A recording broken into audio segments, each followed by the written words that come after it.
Yo, we're back with another Jujutsu Kaisen fan supported video, and today we're going to be doing a guide for Chapter 8, Episode 12, so let's get right into it. So first up, we have the bosses, the curses, whatever we're going to be encountering in the stage, right? So the recommended power is going to be 29k. On top of that, your disadvantage is going to be blue, so you definitely don't want to bring blue characters, although we are going to be bringing a blue character in this fight specifically. And you'll see why. And then obviously your advantage is going to be yellow, so naturally you're going to be wanting your damage dealer to be of the yellow attribute. Okay, now there's going to be 3 waves, so we're going to be doing this the long format, right? Because we're going to be trying to do this with a free-to-play party. Now the boss doesn't do anything particularly crazy, except for the fact that the boss does hit very hard, especially on the attacks where its special attack is full, right? So you want to make sure that you are paying attention to that and trying to provide yourself a way to not get killed in that attack, right? So, you know, anything that provides any damage reduction or any sort of buff that or debuff that decreases the damage that he does, anything of the sort, right? Next up, you have these, I guess we'll just call them lip curses with big lips. Anyways, they have a chance to attack, and they will also have a chance to reduce your curse energy and heal themselves. So I don't remember exactly how much it is, but they reduce a certain amount, and they also heal for like roughly 15k. So just keep in mind they will be healing and reducing your curse energy, so taking them out as quick as possible is going to be your best bet. So try to focus just one at a time, because there will be multiple in each wave. As far as that, there is going to be the leg curse. Now, the leg curse doesn't really do anything crazy, aside from the fact that it does decent damage. They are very squishy, right? So whenever you see them, I would probably prioritize them just because you'll probably be able to get them out of the way. And the lip curses will kind of like stall you a little bit sometimes if you get unlucky and they manage to heal and lower your curse energy. So I would kind of prioritize this anytime you see it, except for the final wave. The final wave, you'll probably want to, you know, nuke any of the lip curses that you can, right? So other than that, it's pretty simple and pretty standard, but the enemies, there's a lot of them and they do a lot of damage. So you want to try to manage and work your way around that. So today we are going to be using a team which is going to be revolving around stalling and doing damage over time, right? And by damage over time, I don't mean like status ailments. I just mean literally over the course of the duration of the stage, right? So let's get right into the characters, right? So the characters that we have here today is going to be Miwa, and then as you can see after that we have I believe her name is Saki, and then after that we have Yuki, and then we have Ieri. Now around this team we are going to be focusing mainly on stalling and tanking. So what we're going to be doing here is using Miwa, so whenever we get the chance to apply her counters and then also apply her taunts whenever needed. So we're going to have to be keeping some very tight management on this team to be able to complete this run. Then we have Saki, who does taunt, right? But also can charge up her ultimate gauge. So basically we will be doing that while using Yuki to provide buffs, defensive buffs for her. So that way she is able to survive while doing those skills. So that way you can charge your ultimate quicker and then be able to do some damage, right? So that's the reason why we're going to be using these 3 characters, right? One for taunting and tanking, and then the other one to you basically whittle them down with your ultimate gauge, essentially. And then Yuki is to provide sustain, and not sustain, but survivability for your team by providing his defensive buffs, which are, you know, damage reductions and guard. And then you also have Ieri here, who is going to be providing heals to the team. Do keep in mind she is blue, so she can essentially get one-shotted by these mobs. It's very unlikely. I've literally done a full run with like 60 turns ish, and I still managed to not get hit until like the very final turn, right? The very final turn she finally got hit and died, right? And that was granted versus the boss, right? So essentially this team does work properly, right? It will be able to do as much damage. Now, as in terms of memory, you have this memory right here. With this memory, the very first one on Miwa, we will be able to provide an increase in damage to our team when using our ults, right? So when we use our special skill gauge, we'll be able to increase all allies damage by 35% for one action for all your team. So Naturally, we're going to be using this alongside her special because, I mean, that's the only way you can activate its condition. And then we'll be also trying to do tag combos with Saki, so that way she's also using her O and getting as much damage as possible from the memory that we have on Miwa. Now for Saki's memory, the reason why we have this memory, specifically the recollection, is because this will provide some defense for her. This will keep her from not dying as often, right? Because you know, once she dies, literally the run is practically over. So you got to make sure that you do not die, right? So it will reduce damage taken by all allies by 10% for 2 turns, and then of course the lower your HP, the greater the effect, which is good because naturally, as you are activating her second skill, which does taunt the enemies, you will be taking more damage. So it's very nice with her because you will be low and you will be able to get a greater effect, right? On top of that, your character can be resurrected once per battle, so it's also really good on her because now you're essentially giving your carry and a backup plan, right? Just in case if she does manage to die when you are taunting and you don't have any skills up to kind of keep her safe. Although I didn't run into that issue and I didn't actually need the revive, it's very good to have just in case if you get very unlucky, right? Next up, we have this memory on Yuki. This memory is very nice because when you activate it, it can be activated on your command or your special skills. So that gives him the flexibility of being able to use your ultimate for, you know, CC, or being able to use your other skills, which can provide guard. Ultimately, it gives you good flexibility, and then it will increase damage dealt by all allies by 15% for 2 turns. So it's a good support effect. On top of that, once per battle, when the equipped character's HP falls below 50% HP, you will be able to restore 20 cursed energy. So this gives you a little bit of regen on your cursed energy because you might need it at certain times when you want to provide your buffing skills, because some of them are quite heavy costed. They're like 30 cursed energy, so having this is very nice, especially when you're in like a crunch. So we will be using this on Yuki. Next up, we have shopping on Eri, but honestly, I didn't need it even once the entire fight, because by the time I actually needed it, she was just one shot. So you can kind of use any memory you feel like can help her survivability.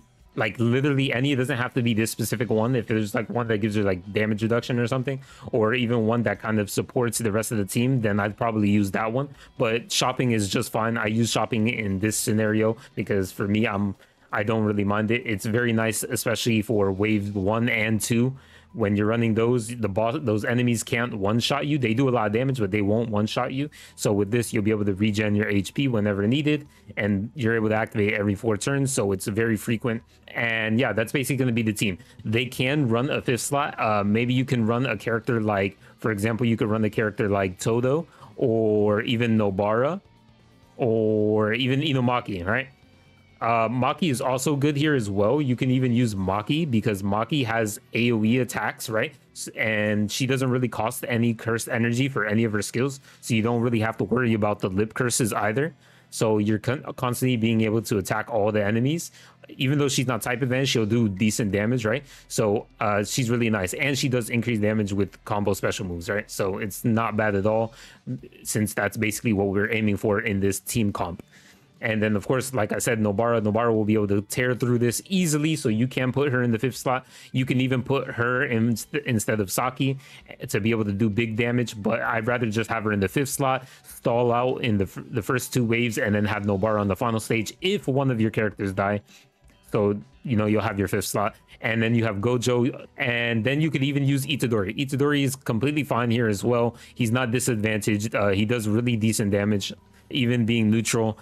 Can't really complain. His special moves do big damage, especially when you have your black flash rate increase, and your special move can be used multiple times. So it's like you're gonna do so much damage over time with him. He's not bad at all. You could also put him in your 5th slot just in case one of your characters do happen to die, right? But obviously, like I said, as I'm showing you, this is going to be the free-to-play way to do it. We're not going to be utilizing all those other characters.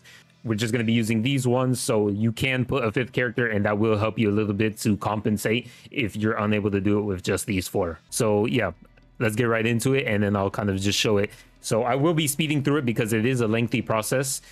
considering it is essentially a stall team. So we're going to try to just, you know, speed it up a little bit for you guys and then get it on.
you can see, after a very lengthy fight, we managed to beat the boss, right? And that was with only 3 characters. As you can see, Miwa died literally at the beginning.